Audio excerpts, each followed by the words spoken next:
वालेकुम dear student, आज हम एक्सरसाइज 1.2 की शुरुआत करेंगे, जिसमें क्वेश्चन नंबर 1 में हमें डिफरेंट मैट्रिसेस दिए गए हैं, उनके हमने ट्रांसपोजेस फाइंड करने हैं। तो सबसे पहले हम ट्रांसपोज ऑफ मैट्रिक्स की डेफिनेशन पढ़ लेते हैं कि if the rose of a matrix A, अगर हमारे पास कोई मैट्रिक्स ए और उसके रो आर इंटरचेंज, उसको हम तब्दील कर लेते हैं टू इट्स कॉलम। मतलब रो को हम क्या बना लेते हैं, कॉलम बना लेते हैं, रोज को कॉलम बना लेते हैं। Then the resulting matrix is called transpose of matrix A. तो इससे जो हमारे पास एक नया मैट्रिक्स आएगा उसको हम क्या कहेंगे, ट्रांसपोज ऑफ मैट्रिक्स ए। और is and it's denoted by A transpose, और उसको हम ए ट्रांसपोज से क्या करेंगे, डिनोट करेंगे। तो यहाँ हमारे पास डियर स्टूडेंट देखें डिफरेंट मैट्रिसेस हैं। पी एक मैट्रिक्स है 1 2 3 1। अब इसका हम क्या कर लेते हैं, ट्रांसपोज फाइंड करते हैं।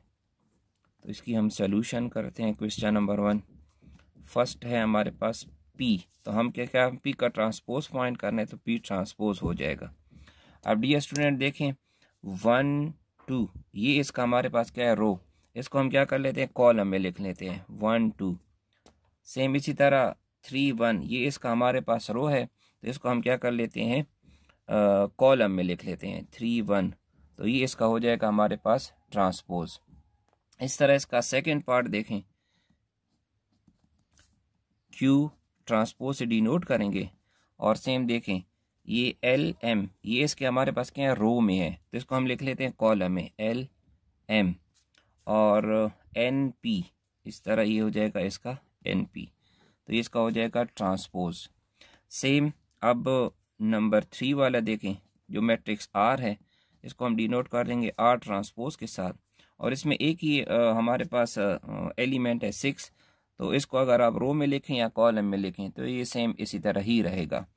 नेक्स्ट हमारे पास इसका पार्ट नंबर 4 है एस ट्रांसपोज।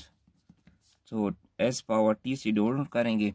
अब देखें -5 6, अभी इसके रो -5 1, ये इसके इस रो में है, तो -5 1, इस तरह 2 -2 1, तो हो जाएगा इसका कॉलम -2 1, और ये 4 4, ये रो में लिखा था तो इसको हमने कॉलम में लिख दिए।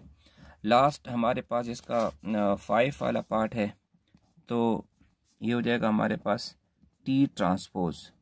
तो अब देखें 6 7 8, ये रो में लिखा हुआ है, तो इसको हम कॉलम में लिख लेते हैं 6 7 8।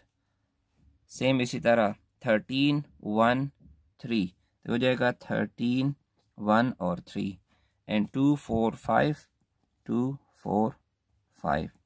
तो जो इसके हमारे पास डियर स्टूडेंट रोज थे, उनको हमने क्या किया, कॉलम में लिख लिया। तो ये इसको हम क्या कहते हैं, ट्रांसपोज ऑफ मैट्रिसेस। नंबर 2 में हमने ये बताना है कि कौन सी मैट्रिक्स एक दूसरे के ट्रांसपोजेस हैं। जैसे कह रहे हैं which of the following matrices are transpose of each other. तो हमें यहाँ 4 मैट्रिसेस दी गए A B C and D, और हमने इसमें बताना है कि कौन सा मैट्रिक्स दूसरी का हमारे पास क्या है, ट्रांसपोज है। तो डियर स्टूडेंट अगर आप देखें मैट्रिक्स ए में हमारे पास A1 A2, ये हमारे पास रो में है, और इसी तरह बी वाले मैट्रिक्स में A1 A2 हमारे पास में कॉलम में है। तो हमने ट्रांसपोज ऑफ मैट्रिक्स में ये पढ़ा है कि किसी भी मैट्रिक्स के रो को अगर हम क्या कर लें, कॉलम में इंटरचेंज कर लें, तो वो हमारे पास इसका क्या कहलाता है, ट्रांसपोज। तो इसका मतलब ये हुआ कि ए के जो हमारे पास रोज हैं A1 A2, वो हमारे पास बी के कॉलम बन गए हैं A1 A2। इसी तरह अगर ए के जो हमारे पास रो है B1 B2, वो बी के B1 B2 हमारे पास क्या बन गए, कॉलम। मतलब यहाँ ये हमारे पास रो है और इसमें हमारे पास ये क्या बन गए, कॉलम। और इस तरह मैट्रिक्स ए में ये हमारे पास रो है और मैट्रिक्स बी में भी हमारे पास ये बन गए कॉलम। तो इसका मतलब क्या हुआ, सोल्यूशन में हम क्या लिखेंगे, सोल्यूशन